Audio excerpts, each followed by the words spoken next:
ಕೆಂಡ ಸಂಪಿಗೆ ನಮ್ಮ ಕೆಂಡ ಸಂಪಿಗೆ. ಹಲೋ ಹಲೋ ಅಪ್ಪ, ಏನ್ ಮಾಡ್ತಿದ್ಯಾ? ಸುಮ್ನೆ ಕೂತಿದ್ದೆ ಕಣವ. ಮನೇಲೆಲ್ಲ ಸರಿ ಹೋಯ್ತೆ ಮಗಳೇ? ಹಾ ಅಪ್ಪ, ಸರಿ ಹೋಯ್ತು. ನೋಡವ, ಆ ಕಾಸಿ ಮಾಡಿದ ಅವಾಂತರಕ್ಕೆ ಎಲ್ಲಿ ನಮ್ಮ ಅಳಿಯಂದ್ರು ಮಾನ ಮರ್ಯಾದೆ ಬೀದಿ ಪಾಲಾಗ್ಬಿಡ್ತದೋ ಅಂತ ಭಯ ಆಗ್ಬಿಟ್ಟಿತ್ತು ಮಗಳೇ. ನೀನ್ ತುಂಬಾ ಜಾಣೆ ಕಣವ, ಯಾವುದಕ್ಕೂ ಎದೆಗುಂದು ಎಲ್ಲ ಸರಿ ಮಾಡ್ಬಿಟ್ಟೆ.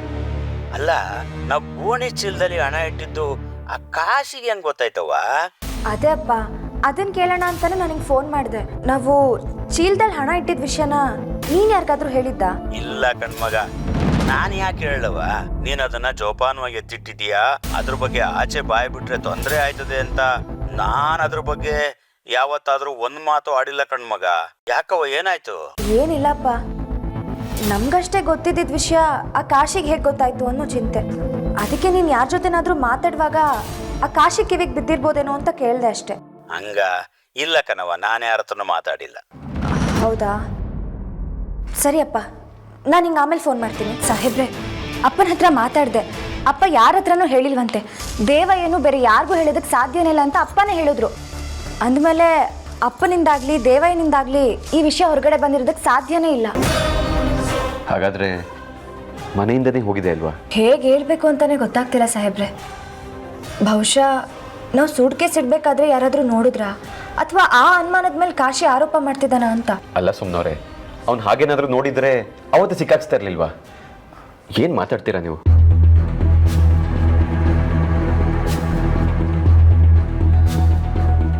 ಸಾಹೇಬ್ರೆ, ಇದನ್ನ ಇಲ್ಲಿಗೆ ಬಿಟ್ಬಿಡೋದಕ್ಕಾಗಲ್ವಾ? ಜೇನ್ ಗುಡ್ ಕಲ್ಲು ಹೊಡೆದಾಗಿದೆ ಸುಮ್ನವ್ರೆ. ಇನ್ನು ಅದು ಸುಮ್ಮನಿರಲ್ಲ, ನಾನು ಸುಮ್ಮನಿರಬಾರ್ದು.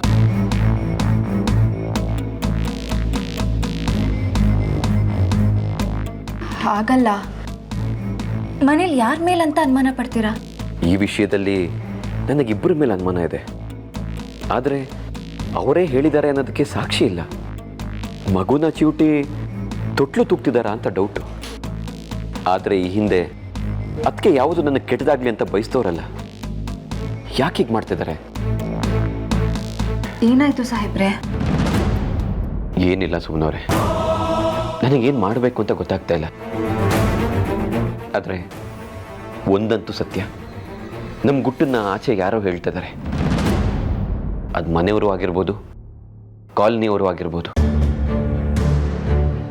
ನನಗೆ ಹೆಚ್ಚಿನ ಅನುಮಾನ ಮನೆಯವ್ರ ಮೇಲೇ ಇದೆ.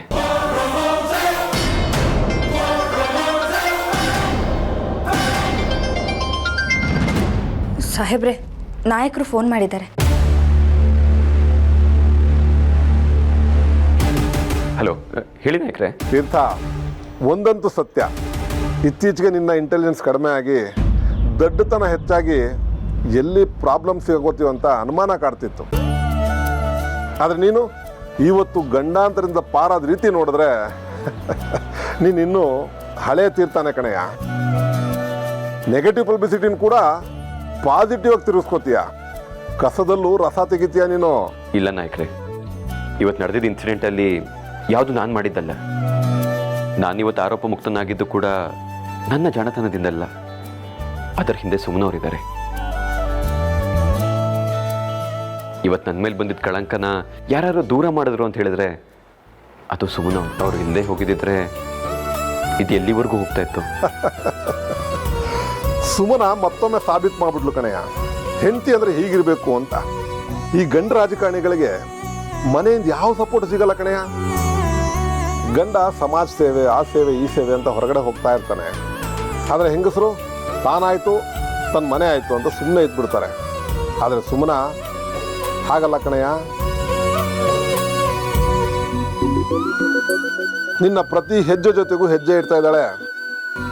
ನಿಜ ಹೇಳ್ತೀನಿ ತೀರ್ಥ, ಸುಮ್ಮನ ಆ ಥರ ಹೆಂಡತಿ ಪಡೆಯೋದಕ್ಕೆ ನೀನು ಪುಣ್ಯ ಮಾಡಿರ್ಬೇಕು ಕಣಯ್ಯ, ಪುಣ್ಯ ಮಾಡಿರ್ಬೇಕು. ನಿಜ ನಾಯಕರೇ.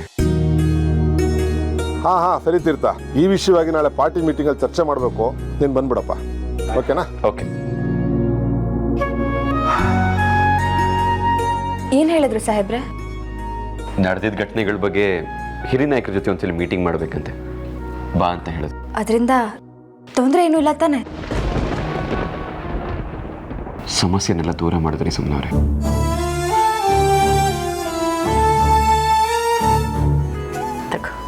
ಏನಮ್ಮ ಜಾಗಿಂಗ್ ಹೋಗಿ ಬಂದ್ರು ಮುಖದಲ್ಲಿ ನಗು ಹಾಗೇ ಇದೆ. ಅದನ್ನೇನು ಕೇಳ್ತೀಯಾ? ಚಿಟ್ಟೆ ಏನು ಸಾಮಾನ್ಯದವನು ಅನ್ಕೊಂಡ್ಯಾ? ನಿನ್ನೆ ನನಗೆ ಯಾರೆಲ್ಲ ಅವಮಾನ ಮಾಡಿದ್ರೋ ಅವ್ರಿಗೆಲ್ಲ ಜನ್ಮ ಜಾಲಾಡ್ಬಿಟ್ಟ. ಎಲ್ಲರೂ ಇವತ್ತು ನಿನ್ನನ್ನು ಹೊಗಳೋರೆ. ಇಷ್ಟೇ ಅಮ್ಮ ಜನರ ಬುದ್ಧಿ. ನಾವು ಎದ್ದಾಗ ಜೈ ಅಂತಾರೆ, ಬಿದ್ದಾಗ ಕಲ್ಲು ಹೊಡಿತಾರೆ. ಹಾಗೆ ನಿನ್ಗೆ ಎಸೆದ ಕಲ್ಲು ನಿನಗೆ ಬೀಳದೇ ಇರೋ ಹಾಗೆ ಗೋಡೆ ಹಾಗೆ ನಿಂತಿರೋರು ಯಾರು ಹೇಳು? ಸುಮನ, ಹೌದಮ್ಮ. ಈಗಲಾದರೂ ನಿನ್ಗೆ ಹಿತ ಬಯಸೋರು ಯಾರು, ಕೆಡಕ್ ಬಯಸೋರು ಯಾರು ಅಂತ ಅರ್ಥ ಮಾಡ್ಕೊ. ನಿನ್ನ ಸ್ವಂತ ತಂಗಿ ನಿನ್ನ ನಂಬಿಲ್ಲ, ನಿಮ್ಮ ಅಣ್ಣ ನಂಬಿಲ್ಲ, ಆದರೆ ನಂಬಿರೋದು ಸುಮನ ಕಣೋ. ನಿಜಮ್ಮ, ನನಗೆ ಒಳ್ಳೇದು ಬಯಸೋದ್ರಲ್ಲಿ ಸುಮ್ಮನವರೇ ಯಾವಾಗಲೂ ಮುಂದೆ ಇರ್ತಾರೆ. ಈಗಲಾದರೂ ಆ ಹುಡುಗಿಗೆ ಸಿಗಬೇಕಾಗಿದ್ದ ಹಕ್ಕು, ಅಧಿಕಾರ, ಸೌಕರ್ಯ, ಸೌಲಭ್ಯ, ಗೌರವಗಳು ಸಿಗುತ್ತೇನೋ? ಈಗ ಯಾವ ಗೌರವ ಕಡಿಮೆ ಆಗಿದೆಯಮ್ಮ? ಅಬ್ಬಬ್ಬಾ, ಯಾವ್ದು ಕಡಿಮೆ ಆಗಿದೆ ಅಂತ ಗೊತ್ತಿಲ್ವಾ ನಿನಗೆ? ನೀನು ಯಾವ ಟಾಪಿಕ್ ಬಗ್ಗೆ ಮಾತಾಡ್ತಾ ಇದೀಯ ಅಂತ ನನಗೆ ಗೊತ್ತಮ್ಮ. ಅವರನ್ನು ನನ್ನ ಹೆಂಡತಿ ಅಂತ ಒಪ್ಕೊಂಡು ತುಂಬ ದಿನಗಳಾಯಿತು. ಅಮ್ಮ, ನೀನು ಯಾವುದ್ರ ಬಗ್ಗೆ ಮಾತಾಡ್ತಾ ಇದೀಯ ಅಂತ ಗೊತ್ತಾಗ್ತಾ ಇಲ್ಲ. ನಿನ್ನ ಹೆಂಡತಿ ಬಗ್ಗೆ. ಸುಮನನ್ ಕಂಡ್ರೆ ಈಗಲೂ ನಿನ್ಗೇನು ಅನ್ನಿಸ್ತಾ ಇಲ್ವೇನೋ? ಯಾಕೆ ಅನ್ನಿಸ್ತಾ ಇಲ್ಲಮ್ಮ? ಅವ್ರು ನನ್ನ ದೇವತೆ, ನನ್ನ ಅದೃಷ್ಟ ಅಮ್ಮ. ಅವ್ರು ನನ್ನ ಲೈಫಲ್ಲಿ ಇಲ್ಲದೆ ಹೋಗಿದ್ದಿದ್ರೆ ನನ್ನ ಗುರಿ ಮುಟ್ಟಕ್ಕೂ ಆಗ್ತಾ ಇರಲಿಲ್ಲ ಅನ್ಸುತ್ತೆ. ಅವ್ರು ನನಗೋಸ್ಕರ ಏನು ಮಾಡಿಲ್ಲಮ್ಮ. ಹಗಲು ರಾತ್ರಿ ಅಂತ ಪ್ರಚಾರ ಮಾಡಿದ್ದಾರೆ, ನನ್ನ ಸೇವೆ ಮಾಡಿದ್ದಾರೆ. ನಾನು ಬೆನ್ಮೂಡ್ಕೊಂಡು ಹಾಸಿಗೆ ಹಿಡಿದಾಗ ನನ್ನನ್ನು ಮಗು ಹಾಗೆ ಆರೈಕೆ ಮಾಡಿದ್ದಾರೆ. ತಪ್ಪು ಮಾಡಿದಾಗ ಗುರು ಹಾಗೆ ತಿದ್ದಿದ್ದಾರೆ. ನಾನು ಕೋಪ ಮಾಡಿಕೊಂಡು ಏನಾದರೂ ಎಡವಟ್ ಮಾಡೋದಕ್ಕಿಂತ ಮೊದಲು ನನ್ನ ಮನಸ್ಸನ್ನು ಸಮಾಧಾನ ಮಾಡಿ ನನ್ನ ತಾಳ್ಮೆ ಹೇಳ್ಕೊಟ್ಟಿದ್ದಾರಮ್ಮ. She is great. ನಾನು ಪುಣ್ಯ ಮಾಡಿದ್ದೀನಿ. ಅಪ್ಪ ಮಾರಾಯ, ತಾಯಿಯಾಗಿ ನೋಡ್ಕೊಂಡಿದ್ದಾಳೆ ಅಂತ್ಯ, ಗುರು ಆಗಿ ಬುದ್ಧಿ ಹೇಳಿದಾಳೆ ಅಂತ್ಯ, ನಿನ್ನ ಗುರಿನೂ ಈಡೇರಿಸಿದಾಳೆ ಅಂತ್ಯ. ಅದಕ್ಕಿಂತ ಮಿಗಿಲಾಗಿದೆಯೇನು? ಅದಕ್ಕಿಂತ ಮಿಗಿಲಾಗಿ ಏನಿದೆಯಮ್ಮ? ಇನ್ನೇನಾ? ಅವಳು ನಿನ್ನ ಹೆಂಡತಿ ಕಣೋ. ಅವಳ ಮೇಲೆ ಇನ್ನೂ ನಿನಗೆ ಪ್ರೀತಿ ಮೂಡಿಲ್ವಾ?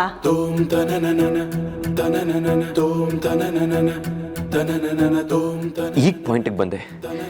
ಇದೆ, ಸಿಕ್ಕಾಪಟ್ಟೆ ಪ್ರೀತಿ ಇದೆ. ಆದರೆ ಹೇಗೆ ಹೇಳ್ಕೊಳ್ಳೋದು ಅಂತ ಗೊತ್ತಾಗ್ತಾ ಇಲ್ಲ. ತೀರ್ಥ, ಸುಮನ ಇಲ್ಲದೆ ನೀನು ಇರಕ್ಕಾಗಲ್ಲ, ಒಂದು ದಿನನೂ ಇರಕ್ಕಾಗಲ್ಲ. ಅಷ್ಟು ಹಚ್ಕೊಂಡಿದ್ಯಾ ಕಣೋ ನೀನು. ಓ ಹೌದಾ? ಹಾಗಾದ್ರೆ ನಾನೆಷ್ಟು ಹಚ್ಕೊಂಡಿದ್ದೀನಿ ಅಂತ ನಾನೇ ಅರ್ಥ ಮಾಡ್ಕೋಬೇಕು. ಸುಮ್ಮನಿರಮ್ಮ. ಅವ್ರಿಲ್ಲದೆ ಇರಕ್ಕಾಗಲ್ಲ, ಒಂದಿನನೂ ಕಾಲ ಕಳೆಯೋಕ್ಕಾಗಲ್ಲ.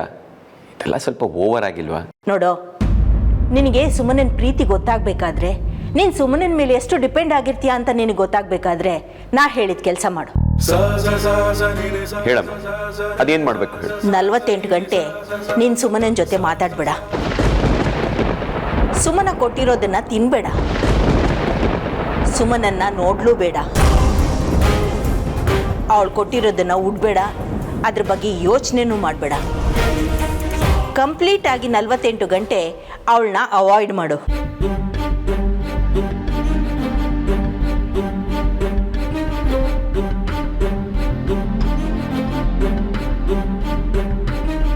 ಪರೀಕ್ಷೆ ಏನೋ ಸೂಪರ್ ಆಗಿದೆ.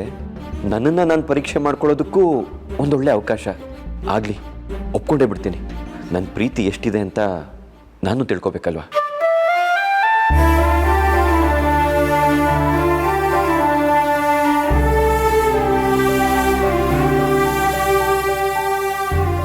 ಏನು ಚಾಲೆಂಜ್ ಅಮ್ಮ ಇದು?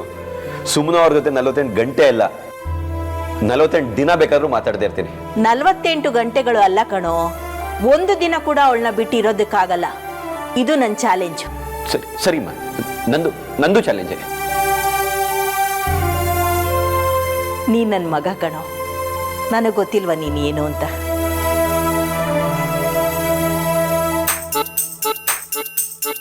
ಸಾಹೇಬ್ರಿಗೆ ಈ ಬಟ್ಟೆ ತುಂಬ ಚೆನ್ನಾಗಿ ಒಪ್ಪುತ್ತೆ, ತುಂಬ ಮುದ್ದಾಗಿ ಕಾಣಿಸ್ತಾರೆ. ಇವತ್ತು ನಾಯಕರ ಜೊತೆ ಏನೋ ಮಾತುಕತೆ ಇದೆ ಅಂತ ಹೇಳಿದರು. ತುಂಬ ದೊಡ್ಡವ್ರು ಬಂದಿರ್ತಾರೆ. ಇದೇ ಕೊಡ್ತೀನಿ. ಸಾಹೇಬ್ರೆ ತಗೊಳ್ಳಿ. ನಿಮಗೆ ಈ ಬಣ್ಣದ ಬಟ್ಟೆ ಅಂದರೆ ತುಂಬ ಇಷ್ಟ ಅಲ್ವಾ? ಇದನ್ನೇ ಹಾಕೊಳ್ಳಿ, ನಿಮ್ಗೆ ತುಂಬ ಚೆನ್ನಾಗಿ ಒಪ್ಪುತ್ತೆ.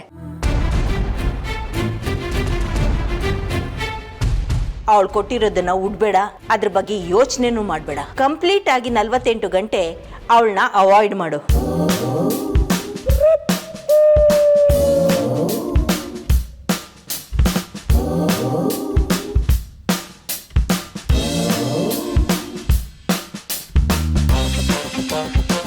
ಸಾಹೇಬ್ರಿಗೇನಾಯ್ತು?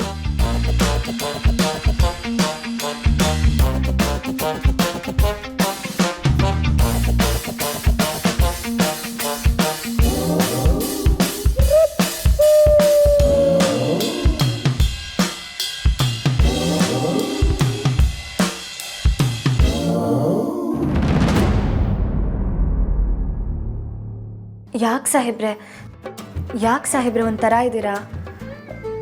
ಏನಾದರೂ ಟೆನ್ಷನಾ? ನಾಯಕರು ಏನಾದರೂ ಹೇಳಿದ್ರಾ? ಅಥವಾ ಬೇರೆ ಯಾರಾದರೂ ಏನಾದರೂ ಆರೋಪ ಮಾಡಿದ್ರಾ?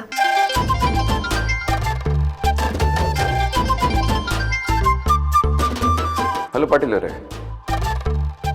ಇಲ್ಲ ಅರ್ಧ ಗಂಟೆದಲ್ಲಿ ಇರ್ತೀನಿ. ಡಾಕ್ಯುಮೆಂಟ್ಸ್ ಎಲ್ಲ ತಗೊಬರ್ತೀನಿ. ನಾಯಕರಿಗೆ ಹೇಳಿ, ಏನು ಪ್ರಾಬ್ಲಮ್ ಇಲ್ಲ. ಓಕೆ ಸಾಹೇಬ್ರೆ, ನಂಗೆ ಭಯ ಆಗ್ತಿದೆ. ಏನಾಯ್ತು? ನನ್ನ ಮೇಲೆ ಕೋಪನಾ? ಯಾಕೆ ನನ್ನ ಜೊತೆ ಮಾತಾಡ್ತಿಲ್ಲ? ನನ್ನ ಮತ್ತೆ ಅಮ್ಮನ ಚಾಲೆಂಜಲ್ಲಿ ಸುಮ್ಮನೆ ಅವರು ಪಾಪಚ್ಚಿ ಆಗ್ತಿದ್ದಾರೆ. ಮಾತಾಡ್ಬಿಡ್ಲಾ? ನೋ ಕಂಟ್ರೋಲ್ ತೀರ್ಥ, ಕಂಟ್ರೋಲ್.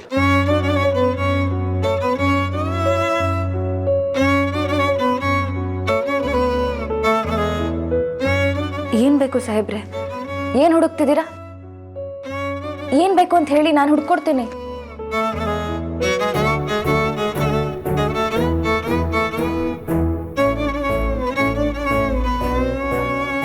ಚಿಟೆ, ಬೇಗ ಪಾರ್ಟಿ ಆಫೀಸ್ ಹೋಗ್ಬೇಕು. ಡಾಕ್ಯುಮೆಂಟ್ಸ್ ತಗೊಂಡ್ ಬಾ, ಲೇಟ್ ಮಾಡ್ಬೇಡ. ಹಾ ಸಾಹೇಬ್ರೆ, ಸಾಹೇಬ್ರೆ,